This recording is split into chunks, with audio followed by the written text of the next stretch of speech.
Jeremiah 18. The word that came to Jeremiah from the Lord. Come, go down to the potter's house, and there I will let you hear my words. So I went down to the potter's house, and there he was working at his wheel. The vessel he was making of clay was spoiled in the potter's hand, and he reworked it into another vessel as seemed good to him. Then the word of the Lord came to me. Can I not do with you, O house of Israel, just as this potter has done? Says the Lord.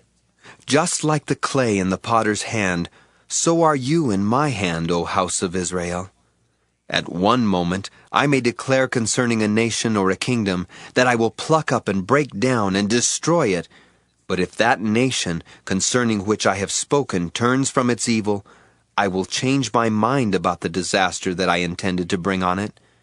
And at another moment I may declare concerning a nation or a kingdom that I will build and plant it. But if it does evil in my sight, not listening to my voice, then I will change my mind about the good that I had intended to do to it. Now, therefore, say to the people of Judah and the inhabitants of Jerusalem, Thus says the Lord, Look, I am a potter shaping evil against you and devising a plan against you. Turn now, all of you, from your evil way, and amend your ways and your doings. But they say, It is no use. We will follow our own plans, and each of us will act according to the stubbornness of our evil will. Therefore, thus says the Lord, Ask among the nations, Who has heard the like of this?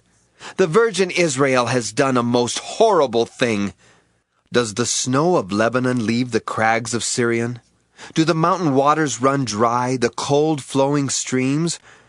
But my people have forgotten me. They burn offerings to a delusion.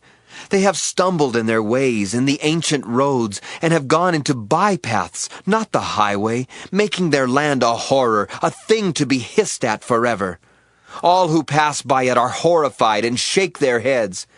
Like the wind from the east, I will scatter them before the enemy. I will show them my back, not my face, in the day of their calamity. Then they said, Come, let us make plots against Jeremiah, for instruction shall not perish from the priest, nor counsel from the wise, nor the word from the prophet. Come, let us bring charges against him, and let us not heed any of his words. Give heed to me, O Lord, and listen to what my adversaries say. Is evil a recompense for good? Yet they have dug a pit for my life. Remember how I stood before you to speak good for them, to turn away your wrath from them. Therefore, give their children over to famine. Hurl them out to the power of the sword. Let their wives become childless and widowed. May their men meet death by pestilence, their youths be slain by the sword in battle. May a cry be heard from their houses when you bring the marauder suddenly upon them. For they have dug a pit to catch me and laid snares for my feet. Yet you, O Lord, know all their plotting to kill me. Do not forgive their iniquity. Do not blot out their sin from your sight. Let them be tripped up before you. Deal with them while you are angry.